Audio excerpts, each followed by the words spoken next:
J'ai Batelma, des actualités uniques, dynamiques et renversantes dans le journal TV. De beaux projets pour des budgets serrés. Batimax, le partenaire des bons plans. Batimax, la qualité au meilleur prix. Lulchanao ni fampalalam Vaovao. Cara, découvrez le goût exotique de la crème de coco. Cara, le spécialiste de la noix de coco. Lulchanao ni fampalalam Vaovao.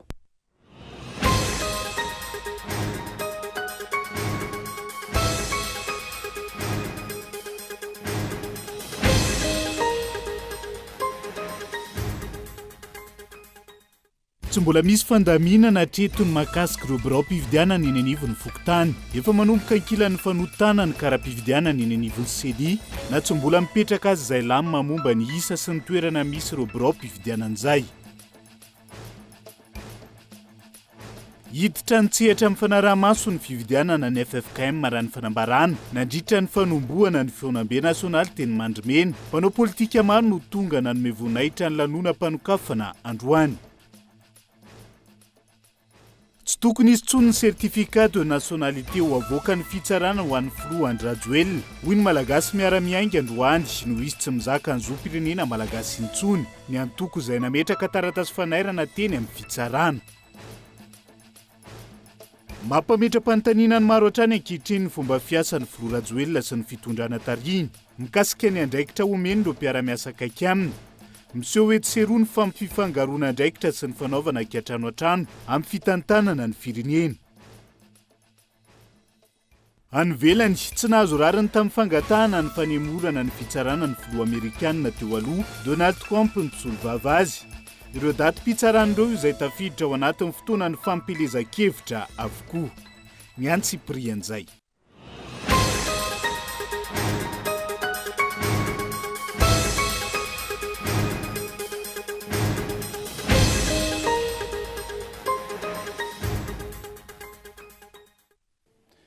Ngadona ny amin'ny valora alina fotoana ny fampalalam-baovao eto amin'ny fahitalavitra kolo atenina ny araba ary manasanao ihany koa. Anaraka izany amin'ny antsipriany hoe tsika manokatra ny fampalalam-baovao amin'ity ala ity. Tsy ho afaka ho an-tsaina ny saran'ireo malagasy namony aina tamin'ny fotoam-panokafana ny lalaonosy, tsy ho afaka an-tsaina ihany koa. Najoro olona maty vokatra ny loza mpifamovozana nisy FRSS tato ato. Tsy tenen'ny intsony ny fahoriana manjony malagasy maty, very fananana vokatry ny asan-jolahy sy ny asan-dalo fambahinana loatra amin'ireo anefa ny tena ifantoha ny fitondrana amin'izao fotoana izao ka hitadiavana vahaolana maharitra tsy misy fa ny fety aman-danonana no masaka sy andanimbola amin'izao fotoana izao. Matoa andahatsoratra Gaetan Andriatsilavo. Isan'ny nanamarika ny 5 taona fotoam-piasan'ny filoha Rajoelina ny fety aman-danonana. Ka isaky ny misy hirika anaovana izany dia lasa zao. Isaky izay misy zava-bita na nataon'ny hafa aza dia fety be. Isaky izay misy fety na fahaleovantena na krismasy dia lanonam-be. Isaky izay misy fandresena malagasy eo amin'ny fanatanjahantena dia korana be. Dia hita mihitsy fa olona mpanomana sy mpamorona lanonana ny filoham-pirenena. Ka tsy atoriany andro manalina ny namoronana hira fanevany lalaon'ny nosy. Izy avokoa no tompo-marika tamin'ny fanokafana ny lalao. Dia nilokolokona ny sisin-dalana. Nitapitapenana ny lavaka teny amin'ny arabe, nampanaovina gant ny polisy, nirofona maimaika ny fako ny savovony. Vola tsy toko tsiforoana no nylaniana, isaky ny fety sy famalifaliana ny ponina. Ny filoha amin'izay, miedinedina sy mirehare, fa tsy misy mahavita toa azy. Mifangaro amin'ireny lanonam-panjakana ireny ny politika, ka tsy maintsy misy volondoranjy, na ny fotodrafitra asa tokanana, na ny olona saina manotrona. Tsy asinasira ny tena olana menjady amin'ny vahoaka. Miaina anaty fahantrana lalina, ny fanabeazana tsy mandeha amin'ny laoniny, ny fahasalamam-bahoaka tsy zarizary, miaina anaty tebiteby andro manalina ny isan-tanàna, tsy voalohany vatsim-pianarana, taralava ny karamany mpiasa, tsy mandeha amin'ny laoniny ny fandoavana ny asan'ireo mpanamboatra lalana. Misy laza ve fa mandeha araka ny tokony ho izy ny fiainana eny an-tanàna, any am-piasana, any am-pianarana, any am-panaovana ny raharaham-panjakana. Ny kolokolo moa dia sakafo andavanandro, manomboka any amin'ny faratampony, hatrany amin'ny elakelatrano. Ny maha-frantsay an-taratasin'ny filoha malagasy, mbola babeny sy andrasan'ny rehetra, na hosay rotsaka indray amin'ity fifidianana ao avy ity. Tsy mamaky loha amin'izany rehetra izany ny filoham-pirenena. Ny fety mirentirenty sy anandratana azy ho vedety no lara-pahamehana ho azy. Mampatsiaro ny amperora romanina. Ny amperora romanina dia tia lalao, tia mampifaly olona, mba tsy eritreretan'ny olona ny adi-piainana, ary dia mitombina ho an'ny filoradoelona sy ny fitondrana tariny. Ilay fitenin'ny malagasy hoe malaza ho be raharaha, nefa ny volovary aza tsy vita. Ny fety mirarakopana ao anaty fahoriana. Matoan-datsoratra izay fa tontolo ny fifidianana tsy mbola misy ny fandaminana hatramin'ny androany mikasika ireo birao-pifidianana. Eny anivon'ny fokontany araka ny fanadihadiana izay natao tamin'ity androany ity. Miandry ny baiko avy amin'ny seni ireo tompon'andraikitra isan'ny tokony amin'izao fotoana izao. Ankilan'izay efa manomboka ny fanotana ny kara-pifidianana eny anivon'ny seni amin'izao fotoana izao. Na tsy mbola mipetraka azy ireo lamina samihafa mikasika ny isa sy ny toerana misy ireo birao-pifidianana. Nela ranefso. Manoloana tsy fanaran-dalàna amin'ny fomba fiasan'ny seni amin'ny fikarakarana ny fifidianana amin'izao fotoana, nandefa taratasy mentefa amin'ny filohan'ny vao miara-maleo tenina misahana ny fifidianana ny eo anivon'ny antoko malagasy miara-miainga mikasika ny lisitry ny birao-pifidianana isaky ny fokontany. Mazava ny voalazan'ny lalàna larana 8.10 tsipika aotraotra 8 ao amin'ny andininy 520 ny lalàm-pifidianana tokony hipetraka eny amin'ny fokontany tsirairay avy ireo afisy manazava ny lisitra sy ny isany ireo birao-pifidianana isaky ny fokontany. 90 andro mialohan'ny datim-pifidianana farafahakeliny no tokony hipetraka eny anivon'ny fokontany izany. Raha ny fanadihadiana natao teny anivon'ny fokontany teto an-drenivohitra, tsy mbola misy ny lamina hatramin'ny androany mikasika ny isany ireo birao-pifidianana isaky ny fokontany ireo. Mbola tsisy mihitsy mbola miandry fotsiny zay. Zay moa zany tena miandry satria hoe zay no asanay aty zao. Sy zavatra ambara aminay zany dia tsy maintsy zay no tanterahanay fa tsy afaka manoatra zay hoe hanao an'izao na dia miandry sy baiko rehetra fotsiny zay amin'ny fanatanterahana azy. Ny kara-pifidianana moa ny seni ihany no manao an'izay dia tsy hitanay zay ho ambara. Ho an'ny fokontany zao, ho an'ny naty azy zao ilay farany teo enina dia 3 ny enandrammanana.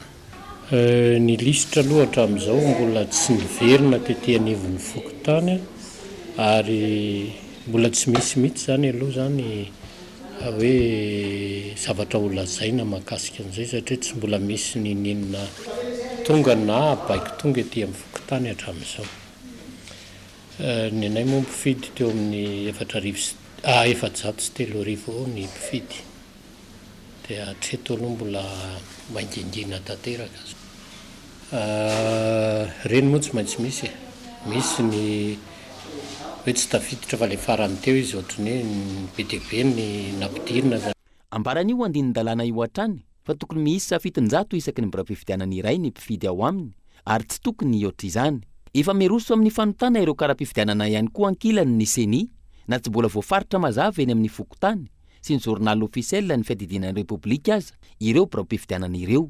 Raha ny fantatra tokony isy ny anaran'ny mpifidy sy ny birao anatanterahany fifidianana amin'ny 7 volana novambra ho avy izao ny kara-pifidianana iray. Mitoy hatrany araka izany ny tsy fanaran-dalàna sy ny tsy fahatomombanana izay ataon'ny seni manoloana ny fikarakarana ny fifidianana. Lalàna avy aizany no ahafahan'ny seni manota sahady ny kara-pifidianana na mbola tsy fantatra aza ny isany ireo birao-pifidianana. Tsy nazona fanampanazavana mikasika izany teo anivon'ny CID na ny centre informatique de district izay tompon'andraikitra voalohany amin'izany isaky ny faritra.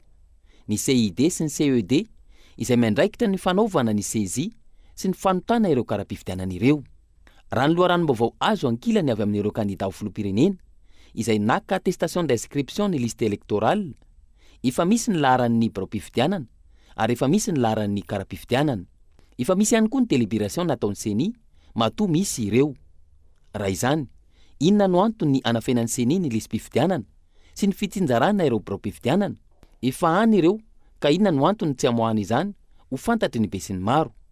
Samy miandry fotoana farany ka tsy ho afaka hanao rekoro intsony izay mahita tsy fahatomombanana sy ny tsy fanaran-dalàna mikasika izany. Ireo tsy fanaran-dalàna tsikaritra rehetra ireo no mahatonga ireo mpanao politika, antoko sy ny maro hafa anao antsoavy ka irosony seni amin'ny fanaran-dalàna ialana amin'ny aya izay mety hiteraka korontana amin'izao fanomanana ny fifidianana izao. Ireny ny santionany amin'ny fomba entin'ny seni manomana ny fifidianana amin'izao fotoana izao. Fa mihoatra ny ray alina ireo olona kasain'ny seni mbola ampidirina ao anatin'ny listim-pifidianana ihany koa raha ny fantatra amin'izao fotoana izao. Antony nanaovany ity farany fangatahana ampidiran'izany teny anivon'ny fitsarana ambaratonga voalohany. distrika misy 70 no voakasika izay fangatahana izay ary mbola maro ireo fitsarana nanaovana fangatahana raha ny fanazavana no tsy namaly izay antso izay nylahy Ranefson.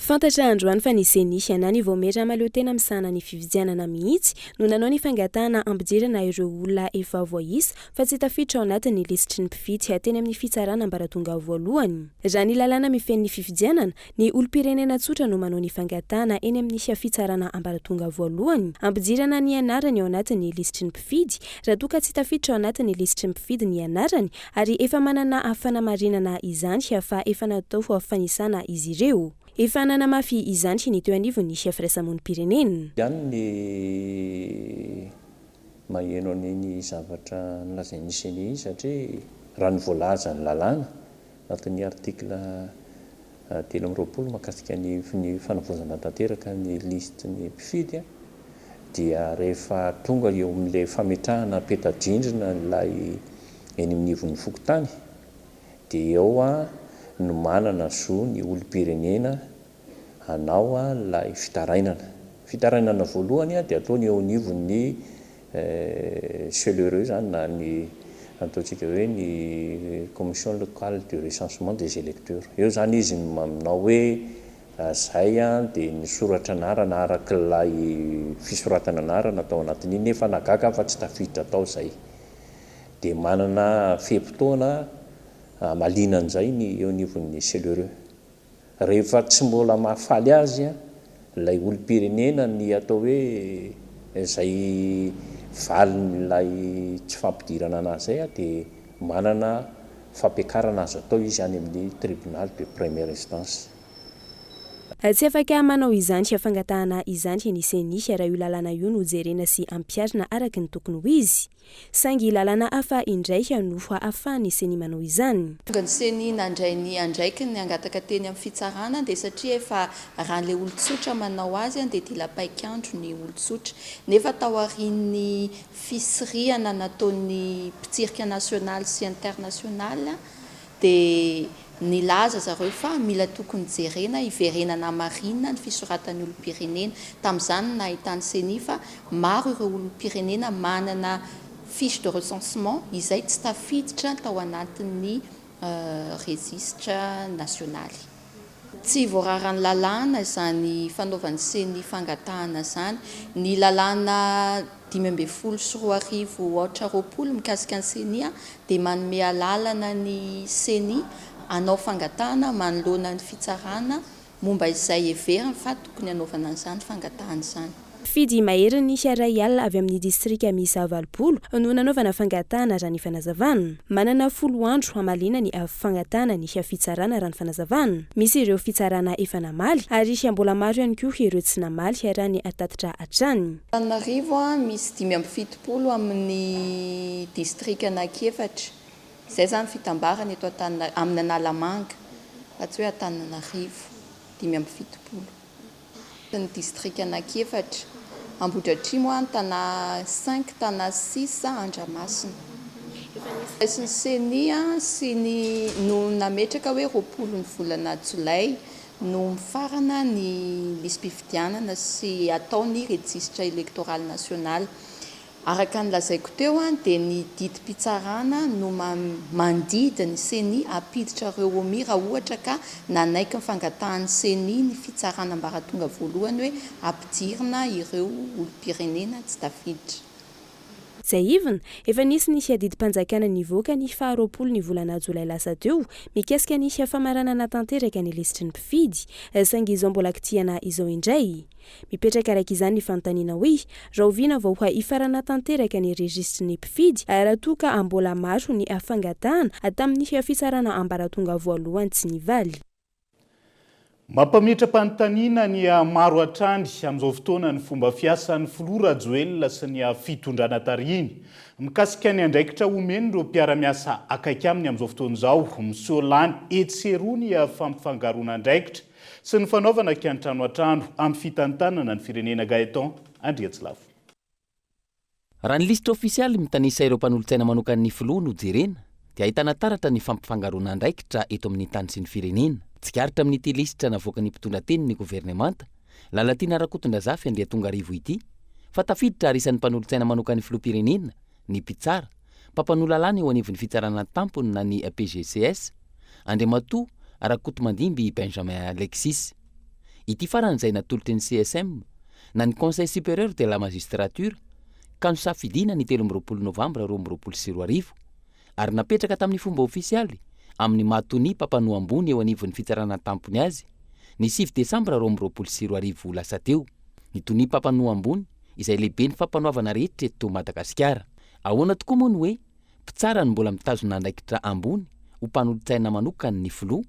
Ankoatr'izay, isan'ny mpikambana mandrafitra ireo mpitsara eny anivon'ny fitsarana avy momba lalam-panorenana ihany koa ny vadiny. Ramatoa Rakotobe Andriamaro Jaona Volon'Irina Kristianina araka ny fampahafantarana ofisialy navoaka ny fiadidinan'ny Repoblika ny voalohan'ny volana Aprily 2024. Io vadiny io izay isan'ireo mpitsara 3 voatendry ny filohan'ny Repoblika araka ny voarafitry ny lalam-panorenana andininy 410 andalana faharoa. Aiza ho aiza ilay antsoina hoe état de droit manoloana izany rehetra izany hoy ny mpanara vaovao. Aiza no andeha ny asa sy ny fitsarana ataon'ny HCJ hoy kosa ny hafa. Ny mpitondra izay tsy mitsahatra manamafy ombeny fa tanitandalàna i Madagasikara ambara sy aindraindra matetika fa rafitra manana ny fahaleovantenany manokana ny fitsarana ka raha izao no mitranga manahoana ny fandraisan'ny be sy ny maro izany. Mazava tsara nefa ny rafitra misy amin'ny mahatany demokratika ny Madagasikara. Misy ny fahefana mpanatanteraka, misy ny fahefana mpanao lalàna ary misy ny fahefana mpitsara. Amin'ity tranga ity mifangaro ny asa sy ny andraikitra ka sady fahefana mpanatanteraka ny fahefana mpitsara. Ankoatra ireo tanitandalàna i Madagasikara ka anjaran'ny mpitondra fanjakana ny mametraka sy mampanaja izany. Raha izao zava-misy izao ny jerena tsy hita taratra ny fahavononana sy ny finiavana ametraka io tanitandalàna io avy amin'ny mpitondra. Hita sy tsikaritra ihany koa fa atao izay fomba rehetra ahafana mifehy ny rafi-pitsarana eto Madagasikara. Azahoeza ny fahavononana ametraka ny tanitandalàna eto amin'ny firenena manahoana ny mahakasika ny séparation des pouvoirs isan'ny fanontaniana goavana mipetraka ao anatin'izay fa hiditra nitsihatra amin'ny fanaramaso ny fividianana ny FFKM raha ny fanambarana nandritra ny fanombohana tamin'ny fomba ofisialy ny Fionambe nasionaly teny amin'ny ISTS Mandrimena tamin'ity androanyity. Mpanao politika maro no tonga nanome voninahitra ny lanonam-panokafana ny maraina teo na mafisy ny filoha ny FFKM manadritra izany fa tsy misy zavatra hafa araka ny eritreretin'ny sasany ny antonyity fivoriana ity. Henri Florian. Mpanao politika, kandida hifaninana filoham-pirenena, olom-boafidy sy olom-boatendry maro samihafa sivily sy miaramila no tonga nanome voninahitra ny lanonam-panokafana tamin'ny fomba ofisialy ny Fionambe nasionaly ny FFKM na ny fiomboana ny fiangonana kristiana eto Madagasikara izay tanterahana eny amin'ny ISTS Mandrimena tamin'ity androany ity. Nafonja ny hafatra izay noentin'ireo mpitarika eo anivon'ny FFKM tamin'ity fotoana androany ity, indrindra fa ny fahitsiana sy ny tokony ametrahana ny firaisan-kina. Mazava ny tanjon'ny fihaonana hoy ny filohan'ny FFKM fa tsy araka ny voizin'ny sasany momba ity fihaonana ity. Mandritra izao Fionambe izao ihany koa no hanamafisana ny andromaso FFKM izay asa mafy mandritra ny fifidianana indrindra fa eo amin'ny lafiny fanarahamaso.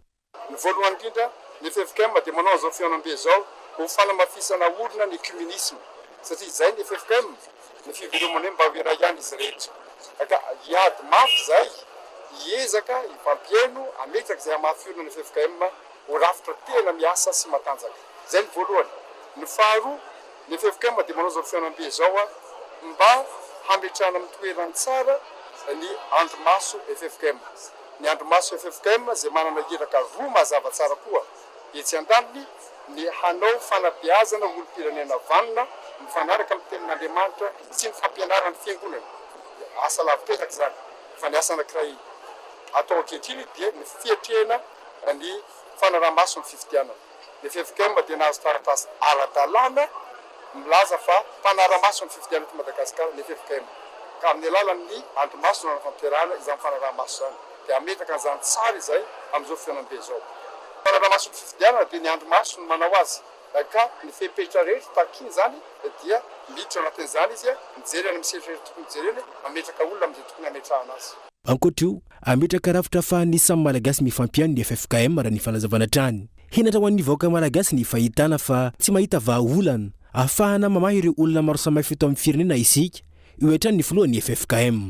Fa ny zavatra anakaikelelako indrindra dia ny hahafahana ny fampiaino amin'ny samy malagasy. Anokatra sehitra ny FFKM mba hahafahan'ny malagasy rehetra na aviaiza na inona firekeviny mba hahafahan'ny malagasy miteny ary mifampiaino katso amin'ny alalan'ny hainy vaky jery sy any amin'ny toerana hafa ny fampitenenana fa mba hifanatrihan'ny samy malagasy satria henatra ho antsika malagasy hoe raha ohatra ka sika samy malagasy tsy mahita vahaolana malagasy amin'ny olona antsika samy malagasy. Tena kendrena farany dia ny fahamarinana sy ny fiadanana fa ny fahamarinana ihany mananatra amin'ny firenena dia mba anjaky zany fahamarinana zany ary mba hitoetra ny fiadanana izany. Zay daholo ny anton'izao ary tsy misy antony hafa akoatran'izay ambaratra izay anton'izao fiaonam-be izao. Ankoatra ny fiaonan'ny mpitarika FFKM amin'ny rosolon-tena avy amin'ny faritra Tsirare eto Madagasikara mandritra ny 4 andro ity, iona manokana amin'ireo antoko politika isan-tsokajiny ihany koa izy ireo araka ny fandaharam-potoana hatrany. Zava-dehibe mety zava-dehibe afahana mampiena ny ahosika mety iseho mandritra ny fividianana filohan'ny pirenena ny volana novambra zao. Ny firotsahan'ny FFKM amin'ny fametrahana ny andro maso mpanara-maso ny fividianana. Hoy ny antoko politika naneho ny heviny taorian'ny fanokafana tamin'ny fomba ofisialy amin'ny fiaonam-be nasionaly ny FFKM tamin'ity androan'ity ankoatr'ireo. Ilaina ihany koa ny fametrahana ny fahamarinana eto amin'ny tany sy ny firenena. Henri Florian. Ilaina ny fahamarinana eto amin'ny tany sy ny firenena hoy ireo mpanao politika naneho ny heviny taorian'ny fanokafana tamin'ny fomba ofisialy ny fiaonam-be nasionaly ny FFKM tamin'ity androan'ity. Ho an'ny kandida Adzo Andrinanarivelo, zava-dehibe ny fipetrahan'ny fahamarinana ary antoka iray afahana mahazo izany ny fiaramentany rehetra ary zava-dehibe ihany koa ny fametrahan'ny FFKM ny andromaso anara-maso ny fividianana izao. Zava-dehibe tamin'ny fiaonana aloha dia ny afatra nalefan'ny filoham-piangonana teo ilaina ny fahamarinana amin'ny eto amin'ny firenena ary zay eto amin'ny antoko malagasy miaramiaina dia tsy ny sasatra nitaky ny fahamarinana sy indrindra ny fanarahan-dalàna amin'ny fiatrehana an'izao fividianana izao. Minisy mananteny zay fa tafapita amin'ny tompona andraikitra tsirairay avy na izay mpisehatra ara-politika na mikarakara ny fividianana ny afatra teo ary ny dinika izay atao eto dia mba hitera-pokantsoa ny firenena marina mba hisy fividianana madio mangarahara indrindra tandalàna no ataontsika eto dia miankina no avin'ny firenena zany. Ankoatr'ireo namafisy ny solavim-boaka sy teny rendrena solony haiko fa iankilany filamina eto amin'ny tany sy ny firenena ny fanajany ny filoham-pirenasa ankehitriny ny lalàna velona. Ny rarina dia ny hisian'ny fividianana ampilamina ary ka ny fanambarako farany teo iny dia miankina amin'ny filoham-pirenena ilay izy satria ny zavatra rehetra miankina aminy tahaka ny nambarako tamin'ny 40 taona teo iny ohatran'izao koa tamin'ny fividianana farany teo nisan'ny 73 député iny fa nanapa-kevitra izy moa ty président Hery nandanina azy ka raha hisy korontana eto dia miankina amin'ny filoham-pirenena fa ny rariana dia vavaky ny FFKM mba handeha amin'ny fahamarinana tsy hisy kolokolo ny fividianana zao. Ny kandida rehetra fa manomboka miteny an'io zavatra io fa ny firespectena ny lalàna ny tena zava-dehibe.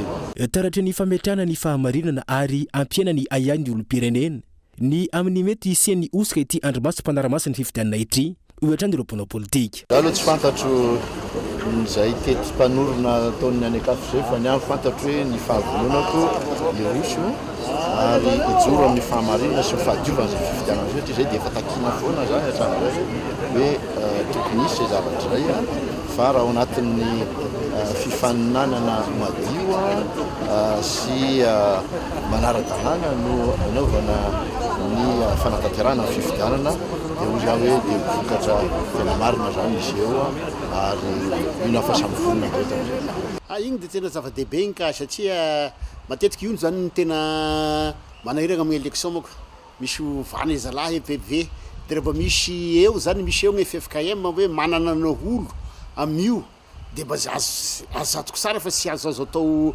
anaovanaovana corruption kolokolo satria zay koa no matetika mahavoa ny déléguénao apetrakinao eo nefa ndre vato raiky sy azonao satria mena zalahy vola izy dia manaiky izy le agnovagnan'le PV anoloagnan'le PV ka matoko zahay fa io le FFKM zany olo mpivavaka daholo regny olo ray aman-dreny daholy tsy anao an'izay ka de zavatra sara le teo zany le zavatra nyresany ny président ny FFKM teo ary ny zavatra sara zavatra mazava koa zao de aza mba magnategna an'izany transition zany sony zay moko le tiano teneniny teo nay oa zany ezaka ataon'ny fiangonana tahaka izao mitaky fiaramienta ny voaka malagasy tsy vaky ny fanaramaso ny fizotra ny fifidianana mba hananana fifidianana madio sy mangarahara ary ekin'ny rehetra. Izay ny faneho-kevitra samihafa mahakasika izay andromaso FFKM izay fa mahakasika ny nationalité ny filoha amin'ny pirenena izay anaovan'ireo mpanao politika sy antoko politika maro andromaso ihany koa amin'izao fotoana izao. Tsy tokony isintsony ny certificat de nationalité ho avoakan'ny fitsarana ho an'ny filoha Andry Rajoelina hoy ny teo anivony antoko malagasy miara-miainga androany. No ny tsy fizakany intsony ny zoam-pirenena malagasy nametraka taratasy fanairana teny amin'ny fitsarana ny antoko nampatsiary nampafantatra ny mahakasika izay tamin'ity androany ity Henri Florian. Tamin'ity androany ity nametraka taratasy fampafantarana teo anivony fitsarana mbara tonga voalohany etsy anosy ny avy ao anivony antoko malagasy miara-miainga momba ny fisian'ilay didim-panjakana izay milaza fa mizaka ny zoam-pirenena frantsay ny filoha Andry Rajoelina ka tsy tokony isetraka intsony zany certificat de nationalité malagasy izany. Fampafantarana teny anivony fitsarana no nataon'ny antoko ho fanairana ny sampam-pitsarana mba hampiatra araka ny tokony ho izy ny lalana velona sy manan-kery. Nanapa-kevitra izy antoko malagasy miara-miainga androany metraka totataratasy eto anivon'ny fitsarana eto anosy tantora taratasy fanairana izy io amin'ny fisian'ny didy nivoaka tany ivelany décret nisan'izany mahakasika ny andriamatoa Andry Rajoelina décret izay manamafy fa nangataka zoam-pirenena frantsay izy ary nahazo ny zoam-pirenena io no dingana voalohany tanterahanay antoko malagasy miara-miainga mahakasika ny fizakany Andry Rajoelina ny zoam-pirenena vahiny iny. Rehefa vakitsika andany vakitsika ilay andinin-dalàna iny mahakasika an'ilay zoam-pirenena dia mazava tsara iny fa milaza hoe izay olona mangataka zoam-pirenena hafa dia mazava ho azy fa vera ilay zoam-pirenena malagasy. Ka noho izany zany tsy tokony hisy an'ilay certificat de nationalité ho avoakan'ny fitsarana eto anosy. Teto aloha no dingana voalohany satria eto amin'ity tribunal eto anosy ity no miandraikitra ny misy any résidence ny Andry Rajoelina no mipetraka izy dia teto izahay malagasy miara-miainga no nametraka an'ilay tota-taratasy. Marihana fa tsy fitoriana ilay napetraka androany fa fampahafantarana sy fanairana ny fitsarana amin'ny fisiany anareo décret izay mivoaka tany Frantsa ireo mahakasika ny fizakany Andry Rajoelina ilay zoam-pirenena frantsay. Isan'ny dingana ihany izao androany izao ho an'ny antoko malagasy miara-miainga fa mbola iroso amin'ny dingana lalindalina kokoa izy ireo mahakasika ity fizakany filoha Andry Rajoelina zoam-pirenena vahiny ity. Ny fahenina ny volana septambra ho avy izao no tokony hiatrika fitsarana eny anosy mahakasika ny nationalité ny filoham-pirenena Andry Rajoelina. Taorian'ny assignation na ny fiantsoana azy nataon'ny vaditany ny hafantaran'ny filoha fa misy ny fitoriana azy ary voaray ny araka ny tokony ho izy ny fiantsoana hiatrika ny fitsarana no antony. Nanaovan'ny mpisolo vava ny fikambanana ADM matarihan'ny fanirisoa Herinaivo ity dingana raha-pitsarana iray ity hoy ny magistrat de premier grade Rakotomana James Franklin. Miakatra amin'ny dingana ambonimbony kokoa ny fombafomba ara-pitsarana ataon'ireo fikambanana mpanao politika sy ny maro hafa manaraka akaiky ny raharaha nationalité ny filohampirenena Andry Rajoelina. Taorian'ny requête nataon'ny mpisolo vavan'ny fikambanana ADM na ny Association pour le droit et développement de Madagascar tarihin'ny fanirisoa Herinaivo tontosany assignation ka ny fahaenina ny volana septambra no hiatrika fitsarana eny anosy ny filohan'ny republika. Ity dingana iray ity izay natao ampafantarana ny filoha fa misy ny fitoriana azy eny anivon'ny fitsarana. Ny assignation zany dia ny parti anankiray mitoro no mampanao azy amin'ny alalan'ny didim-pitsarana zany hoe tena marina zany ny huissier de justice zany no irahana témoin instrumentaire azy manatra lizy mba azona décharge na fanamarinana fa voaray an'ilay olona antsona tokoa zany le fetsona zay le izy. Ny procédure zany rehefa misy assignation en bonne et due forme dia iny zany ahafahana tonga dia mampandroso ny procédure iny par défaut en absence zany hoe efa natsona le olona de toute manière zany le assignation zany lasa publique mihitsy le izy zany de efa en connaissance de cause zany izy de zay fanapahan-kevitra ny fitsarana tena tsy haiko mihitsy fa fahalalako azy fotsiny aloha ny entraînovana assignation olona par voie du C de mba tonga anazy tena are hoe misy convocation mahakasika azy any amin'ny fitsarana de ahafahany miassurer ny devoir de défense-ny raha ohatra ka hiaro tena momba an'izay izy. Mitodika ny anivon'ny fitsarana ambaratonga voalohany etsy anosy araka izany ny masony rehetra ny fahaenina ny volana septambra ho avy zao mazava ny voalaza ny lalana sy ny code de la nationalité mahakasika ny raharaha ka tsy tokony hiadian-kevitra intsony ka ny fampiaran-dalàna no takiana hoy ny mpamakafaka fiainam-pirenena iray ity farany izay nanamafy fa fameroverezana saim-bahoaka fotsiny ihany ny filazan'ny ministry ny fitsarana farany teo fa mitaky décret de déchéance ny fahaverezan'ny zopirenena malagasy ho an'ny filohan'ny republique. Le mal est fait efa nivoaka reny zavatra reny mampalahelo reny zavatra reny na dia ho an'ny malagasy fotsiny ihany ary ka ny fomba izay hoentin'ny ministra ny fitsarana andaminana ny zavatra ohatran'ireny resaka terme technique sy terme juridique daholo sisany ankoatran'izay fa ho an'ny olom-pirenena aloha ho an'ny olona manana an'izany atao hoe etika zany efa tsy azo ekena ntsony zany hoe ilatsahan'ny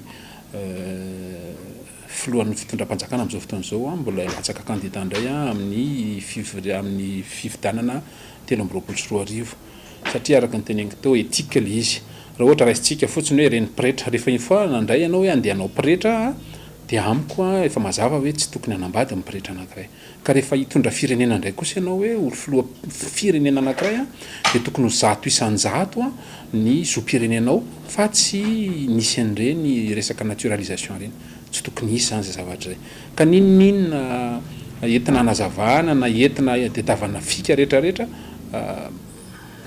manipulation na texte juridique sy resaka lalàna daholo ny ankoatran'izay manipulation daholo fa ny etika aloha dia milaza hoe rehefa fanjakana anankiray zany dia tokony ho zato isan-jato zopirenena le firenena no voizin'izay filoham-pirenena eo. Aorian'ity fitorinan'ny filoha hilazana ny fahaverezan'ny zopireneny ho fampiarana ny andininy faharoa amby efapolo, telo amby efapolo, enina amby efapolo ny code de la nationalité ity mahana 3 volana ny fitsarana amoahana ny didy izay anaovan'ireo antoky sy mpanao politika fikambanana sy ny maro hafa andromason'ny fitsarana ampiseho ny tsy fitanilany sy ny fahaleovantena ny amin'izay fampiaran-dalàna izay eto amin'ny firenena.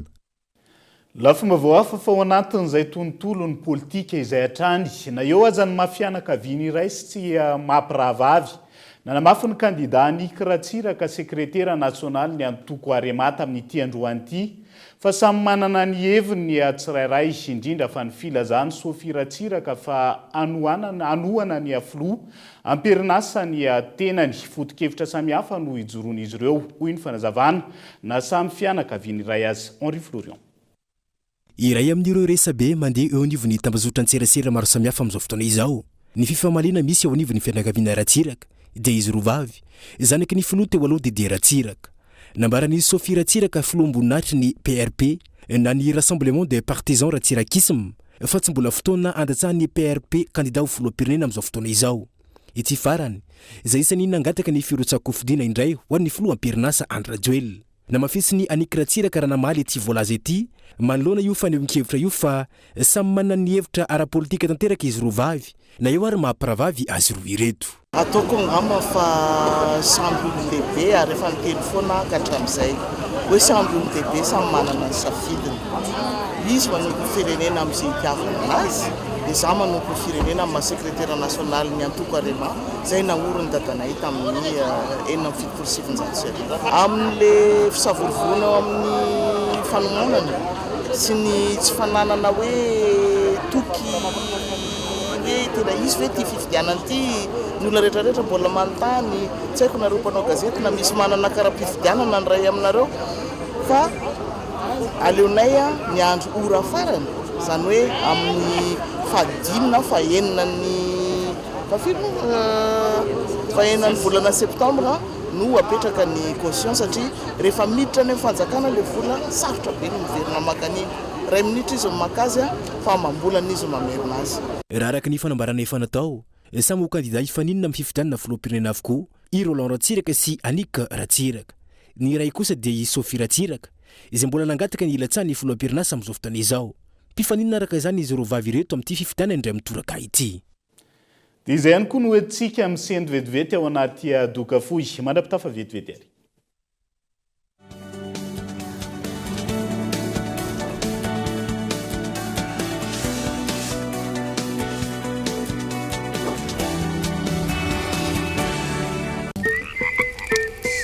Maizina be izany Marco boum mangina be izany Marco boum resaka ataoko aminao monsieur le commissaire lobaty hein resaka hoe inona moa zay fa nga tena hoe tsisy mozika mihitsy ba ina zany hoe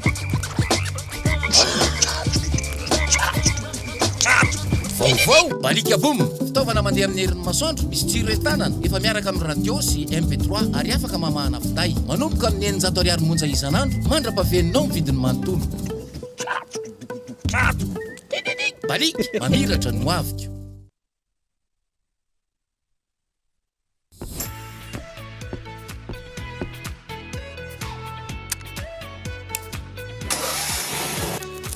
Des équipements abordables et de qualité. Batimax, le partenaire des bons plans. Batimax, la qualité au meilleur prix. Yama! Fantatro efa misy ihany koa ny yaourt boire.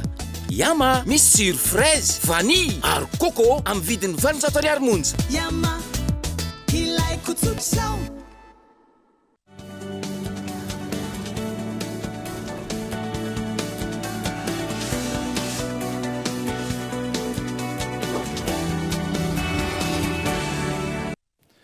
Tapany faharoa amin'ny fampalalam-baovao amin'ity alina ity atena hatrany ny araba tomboky lasy tombo vavo atsika rehetra mbola manjoy ny fampalalam-baovao amin'izao ora zao. Isantarantsika izay mampitombo ny ayay maro hatrany ny valiteny. Nentin'ny filohan'ny fitsarana avy momba lalam-pandrenina androany mahakasika ny voalaza ny lalam-pandrenina sy ny raharaha. Nationalité ny filohan'ny République ny tenany ihany koa izay nanamafy fa andraisana fepetra avy hatrany ireo izay manatara ny fikarakarana ny antota-taratasy ho an'ireo kandida hilatsaka ho vidiana filohan'ny pirenena. Nelahy Ranesson. Miankina amin'ny mpitsara ny fankatoavana ny taratasy manamarina ny fizakana zopirenena malagasy raha toa ka hamifanaraka amin'ny code de nationalité malagasy izay taratasy ilaina amin'ny fametrahana firotsahana ofidiana raha ny nambara ny filoha ny fitsarana avy momba ny lalam-pandrenana androany. Iko eto fa amreo voalazako reo dia hoe ao ny taratasy milaza zany malagasy ianao.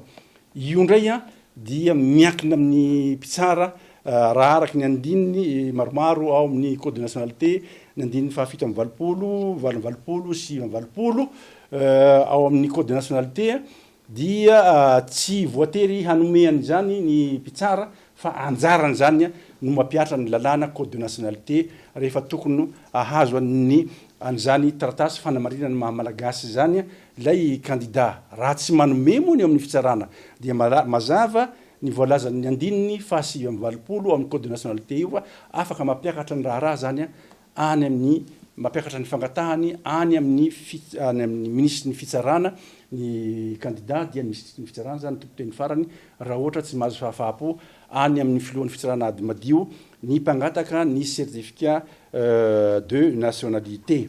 Fantanina mipetraka ny hoe mbola mipetraka eto amin'ny firenena ve ny fampiarana sy ny fanajana ny lalam-pandrenana. Tsy misy safidy fa ny olona mizaka ny zopirenena malagasy irery ihany no tokony ho filoham-pirenena raha ny lalam-pandrenana no jerena. Mazava izao ny tsy fijoroany ny fitsarana avy momba ny lalam-pandrenana amin'ny fanajana izany fa ny mpitondra ankehitriny no lasa ambonin'ny lalàna. Ankilany nambarany filoha ny fitsarana avy momba ny lalam-pandrenana fa andraisana fepetra avy hatrany ireo mety manataraiky ny fikarakarana ny antota-taratasy ho an'ireo kandida ilatsaka ho fidiana amin'ny fifidianana filoham-pirenena. Tsy voatery ho voatazona avokoa hoy tsy farany ireo olona izay mametraka antota-taratasy firotsahako fidiana. No amafisin'ny filoha ny fitsarana avy momba ny lalam-pandrenana ankilany fa ny fahaenina ny volana septambra ho avy izao no ifarana ny fandraisana ny antota-taratasy mahakasika ny firotsahako fidiana ho an'ny fifidianana filoham-pirenena. Hitantsika eo ny fivoarany ity raharaha nationalité ny filohan'ny République ity fa tsy voaja ny voarakitra ny lalam-pifidianana amin'ny andininy fahadimy amby 20 any Antsiranana amin'izao fotoan'izao santionana ny fametrahana ampetadrindry ny birao-pokotany ny lisitra mpifidy raha ny zava-misy any an-toerana ankehitriny ny fizarana karne pokotany no hiazakazahana amin'izao fotoan'izao. Kolo Antsirana. Mbola tsy tafaverina eny anivon'ny fokotany ny lisitra raikitra avy nasepanitsiana izay tsy nahitana farisian'olona firy loatra asa noho ny izy tsy natao petadrindrina araka ny voarakitra ao anaty lalam-pifidianana andininy fa 125 amby asa noho ny antony hafa. Tsy marisky zegny olo fa nazahoanay olo zao ty ny fagnaovanay recensement teo miaraka amin'ny population de olo mandeha manoatra ty zay de zay mba magnentana hoe mba jerevao zegny ny agnaranareo satria araka ny formation nataonay tamin'ny population zegny dia olo tsy verizo no tegna voalohan-draraha tokony atao agnatin'ny le listeny tokantrano miatrika. Amintsika miteny zao aloha ny ato grand pavois mbola tsy avy ato aminay ny liste ny mpifidy izay nolazaina fa ny farana.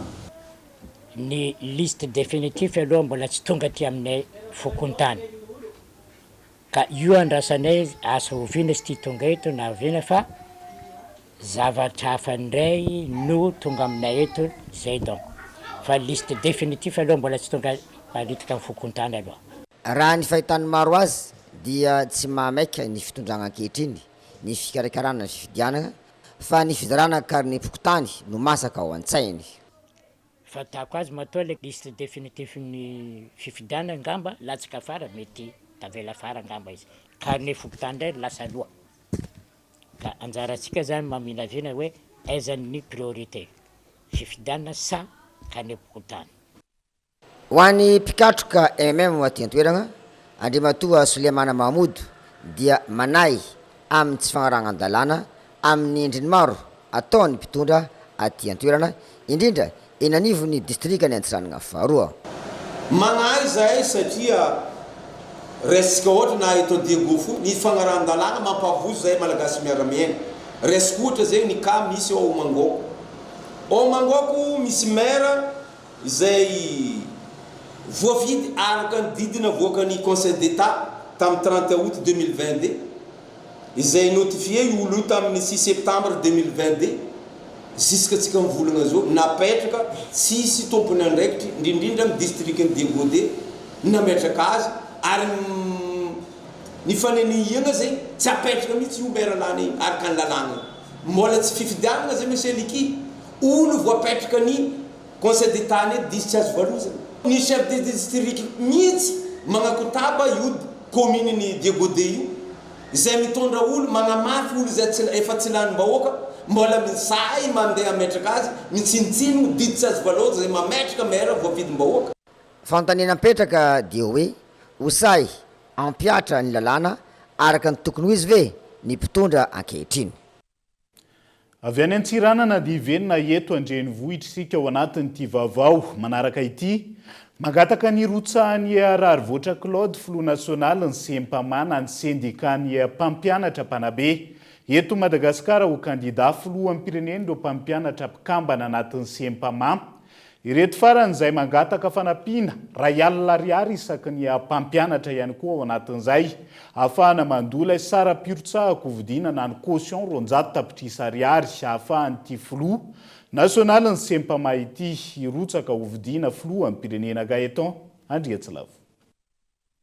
Marary amin'izao fotoana ny sehatry ny fanabeazana sy ny tontolon'ny fampianarana eto Madagasikara ho ireo mpikambana mivondrona anatin'ny sempama na ny sendikany mpampianatra mpanabe eto Madagasikara ho fanavotana izay sehatry ny fanabeazana izay anolotra ny Flou National ny sempama rarivoatra Claude ho kandida filoham-pirenena ireto farany. Ity Flou National ny sempama ity izay nilaza ny fahavononany androany ho an'izay firotsahako vidiana filoham-pirenena izay. Tsapako ny etahitanareo izay everiko fa maro-potitra tokoa dia ambarako eto ary ry namana isany ny mpampianatra mpanabe isany ambarako eto horentany rendanitra ho an'ny voaka malagasy tsy vaky volo fa tapa-kevitra fa ilatsaka ao filoham-pirenena amin'ny fifidianana ho avy zao. Mangataka vola ray alina ariary isaky ny mpampianatra araka izany izy mpama afana mandoa ilay caution ronjato tapitrisa ariary afan'ity filoha nasionaly ny sepama ity ho isan'ny kandida ho filoha-pirenena amin'ny fifidianana filoha-pirenena izay ho tanterana ny fasivy ny volana novambra ho avy izao ny fiodinana voalohany eto Madagasikara. Voninanarina ny sehatry ny fampianarana izay mitotongana eto amin'ny firenena zany ny kandida ka miantso tolo-tanana ao anatin'izay. Fa efa misokatra ny antota taratasy amin'ny filatsahako vidiana ho filohan'ny FMF na ny Federasiona Malagasy ny taranja baolina kitra ary tsy faran'izany raha tsy ny 7 septambra ho avy izao hoy ny komity mikarakara ny fividianana tamin'ity androan'ity. Isany tsy maintsy takina raha ny fanazavana ny lettre de caution izay atolotry ny filohan'ny ligue ho an'ireo kandida vonona ny irotsaka. Nampina ny fepetra afana amin'ny latsaka hofidiana ho filohan'ny FMF na ny Fédération Malagasy du Football raha nambaran'ny komity manatanteraka ny fifidianana androany. Isanao mafisina ny lettre de caution izay vita soniavy amin'ny ligue. Anton'izany ahafana mametraka olona izay fanolomano tamin'ny tontolon'ny baolina kitra raha ny fanazavana hatrany. Ny momba ny fanamarihana faharoa tiana atao koa moa zany dia io caution io zany dia obligatoire, zany hoe condition de recevabilité an'ilay candidature apetraky ny président na ny membre ny comité exécutif. Fa raha ohatra ka tsy misy an'io caution io omen'ny ligue dia tsy azo iraisiny fa ho rejetena avy hatrany izay fangatahana atao. Io fangatahana io koa nefany io fiantohana io koa nefa dia tsy maintsy amarinina ny soni, zany hoe tsy maintsy ny président ny ligue ihany no manao soni azy, ka rehefa tsy manao soni zany président ny ligue dia tsy azo raisiny, tsy azo atao hoe tsy eo ny président ny ligue ka manome fahoefana olona hafa izy na iza isonia an'io taratasy fiantohana io.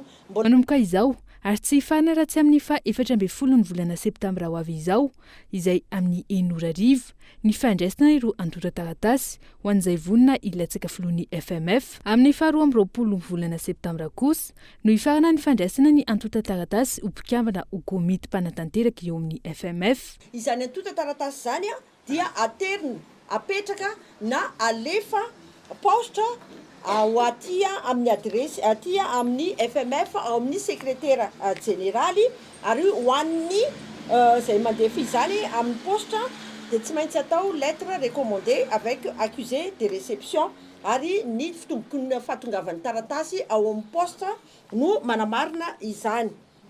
Ny ligue tsirairay avy dia tsy afaka manolotra caution mihoatra ny candidat roa ho an'ny fifidianana ho filohan'ny fédérationna, miisa 3 ho an'ny fifidianana ho mpikambana ho komity mpanatanteraka.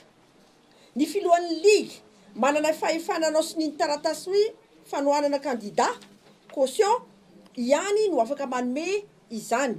Tsy aivina efa vita ireo fifidianana eny amin'ny filohan'ny ligue 12 sy ireo section'ny baolina kitra malagasy ary tanterahina amin'ny 14 ny volana oktobra ho avy izao ny fifidianana filohan'ny fédération ny baolina kitra.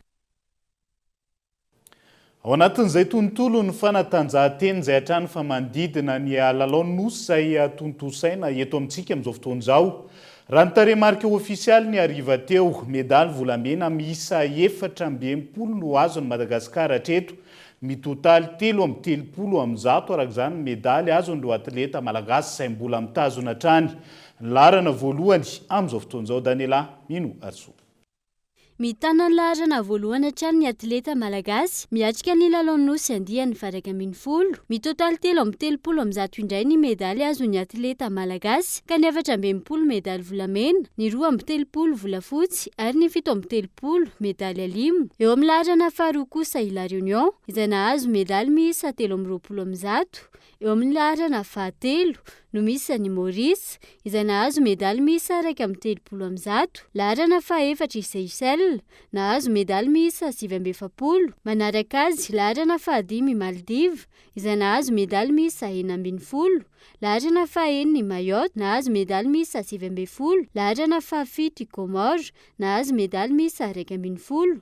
Ho an'ny Madagasikara manokana Misy 5 medaly volamena azo teo amin'ny taranja atletisme ho an'ny androany. Tovondrainy Félix 100 mètres no voyant homme, namako Cynthia Félicité 400 mètres et dame, Njarasoa nomenjanahary Claudine 100 mètres dame, miarim-bola tiana Njakatine saut en longueur sourde, Rairnève Koloina équipe de Madagascar en 4x400 mètres mixte. Niady le izy niady mafy be daholo zareo tsika koa mampiadisa. Inona ny tena consigne anareo nazahoana ny vokatra iny?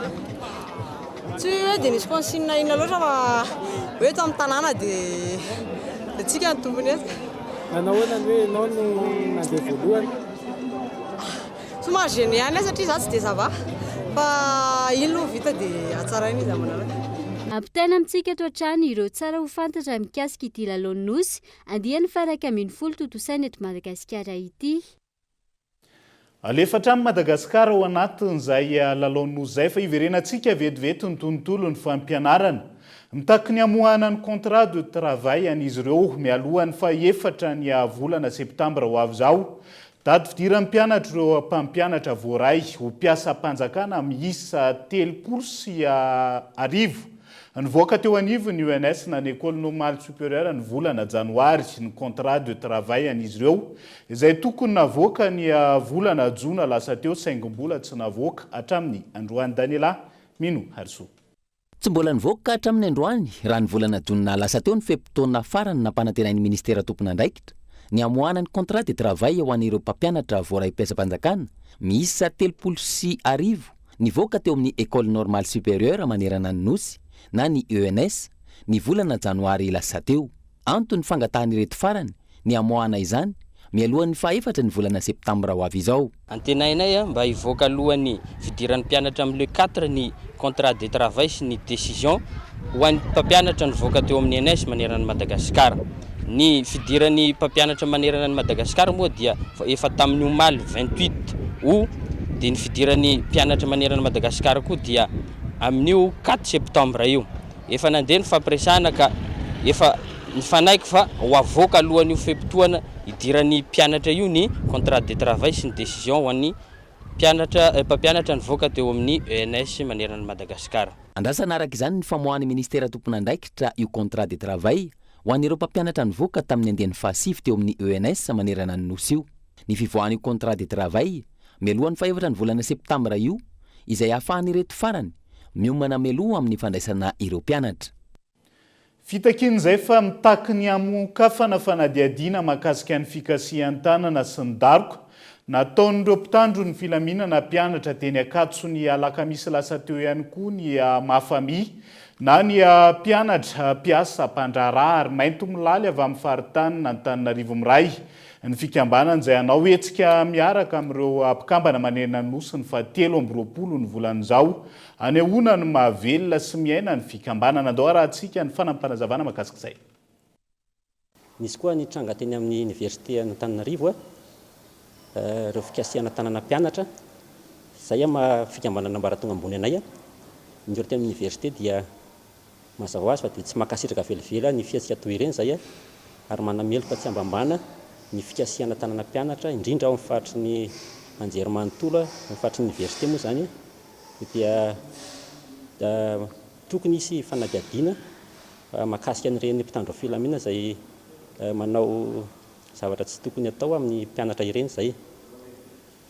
Ny fikambanana mafamia moa amin'ny fikambanana azy raha teo dia miaina ny fikambanana mafamia amin'izao izy dia efa mijoro ara-dalàna tsara. Ny fikambanako dia manao ny hetsika izay tokony tandrify rehetra ny mafamia. Ny 13 septambra izao dia anao fampifondronana eny amin'ny badobitra ny fikambanana mafamia dia eo zany no aniotsika indray fa miaina velona ny fikambanana mafamia. Izy io zany dia karazana ny fikana mitapevanina fa ihany koa hiantsona ny zanaka Antananarivo rehetra. Lafomba vaoafa no tanterana androany teto Madagasikara ny andiany Vaovao amin'ny forum AIS iarahana amin'ireo mpiasa-panjakana ambony aty amin'ireo nosy amin'ny ranomasimbe indiana tanjona ny ametrahana ho avy mamiratra amin'ny samy nosy sy hanatsarana ny fifandraisana amin'ny mahasamby aty amin'ny faritry ny ranomasimbe indiana. Gaeton Andriatsilavo. andiany fahavalo amin'ny AIS na ny archipelagique Island States iarana amin'ireo mpiasa-panjakana ambony aty amin'ireo nosy amin'ny ranomasimbe Indiana ity natao teto amintsika androany ity. Ho fanohizana ireo ezaka eo amin'ny firenena mpikambana eo anivon'ny AIS Forum, teboka maro no tsy maintsy hojerena miaraka. Hita fa ty fiovan'ny toetrandro ity dia tena mamotika ireo firenena tahaka atsika, zany hoe ny nosy na firenena manana nosy maromaro. Satria ny fiovan'ny toetrandro dia araky ny hitantsika dia manapotika ny firenena, manapotika ny toekarena, ka noho izany dia mitambatra ny nosy rehetra zany ary aty Madagasikara dia mitenako zany hoe Madagasikara no atao hoe envoyé spécial na any Afrika zany na amin'ity ranomasimbe Indiana ity. Isan'ny hojerena manokana ihany koa ny faritra-dranomasina raha i Madagasikara no resahana. Ho hatsaraina raha ny fanazavana, ny fanaraha-maso efa napetraka. Ho hatsaraina ihany koa ny fomba fiasa ahafahan'ireo malagasy mivelona amin'ny jono mahazo tombontsoa mivantana. Mitondra vahaolana amin'ireo olana ara-tsakafo ny amin'ny ankapobeny, ny olana ara-tontolo iainana ny amin'ny ankapobeny, iadiana amin'ny resaka falotonana ny pollution ohatra dia anisan'ny zava-dehibe izay hodiniana ato. Ao ihany koa ilay jono tsy manara-dalàna, tsy voafanambara ary tsy voafehin-dalàna na ilay pêche illégale non déclarée non réglementée izay ataoko hoe olana iaraha-manana raha eto ambonin'ny tany dia mifanometanana ny firenena rehetrarehetra zany ahafahantsika miatrika an'izany rehetrarehetra zany. Tanjona lehibe amin'ity forum ity, ankoatran'ny fanamafisana ny fifandraisana amin'ny mahasamy aty amin'ny ranomasimbe Indiana, ny fiatrehana miaraka ny hoavy mamiratra sy maharitra amin'ny samy nosy. Fa ny totetsy akadin-dratombo ny hetsika famarotana fitaovam-pianarana amin'ny vidiny mirary izay fanao ny vehivavy malagasy miara-miainga isan-taona ho fanamavanana ny fahasaranana ireo ray aman-dreny ao amin'izao fampidirana mpianatra izao. Ireo ray aman-dreny izay nilaza ho afa-po tamin'ny hetsika tamin'ity androan'ity. Daniela Mino Arso. Ray aman-dreny mampiana zanaka maro indray androany no nisitraka fitaovam-pianarana tamin'ny vidiny mirary izay nokarakarain'ny vehivavy malagasy miara-miainga na ny VMMM tetsy akadin-dratombo. PDB ny afa-po tamin'ireo ray aman-dreny izay nanjifa ny fivarotana nataonay teto. Entina nalana fahasahiranana amin'ny ray aman-dreny moa izany fivarotana fitaovam-pianarana izany. Ankilany manampy betsaka ireo ray aman-dreny amin'ny fampidirana mpianatra any an-tsekoly ny hetsika fivarotana fitaovam-pianarana amin'ny vidiny mirary tahaka izao. Any amin'ny toerana misy azy ireo ray aman-dreny tonga nanjifa fitaovam-pianarana tetsy akadin-dratombo androany. Ireto farany izay mirary hatrany iverena ny hetsika iny an-toerana.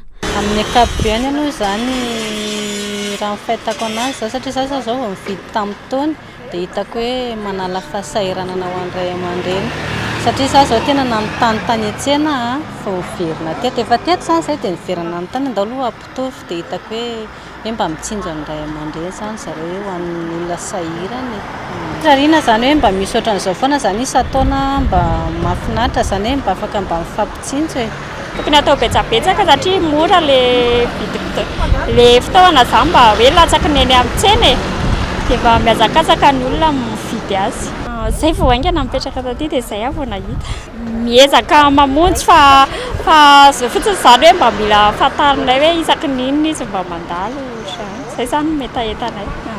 Itoy ny vato an'ny rampitso ity hetsika fivarotana fitaovam-pianarana amin'ny vidiny mirary izay karakarain'ny vehivavy malagasy miara-miainga ity. Eny Ambohimanga kely izany ho an'ny alakamisy ary eny Ambohimanambola kosa ho an'ny zoma. Dia izay ihany koa no hoentsika miampita ao anatin'ny maresaka iraisan'ny pirenena. Tsy nahazo rariny tamin'ny fangatahana ny fanemorana ny fitsarana ny filoha Amerikanina teo aloha Donald Trump ny ampisolo vavazy.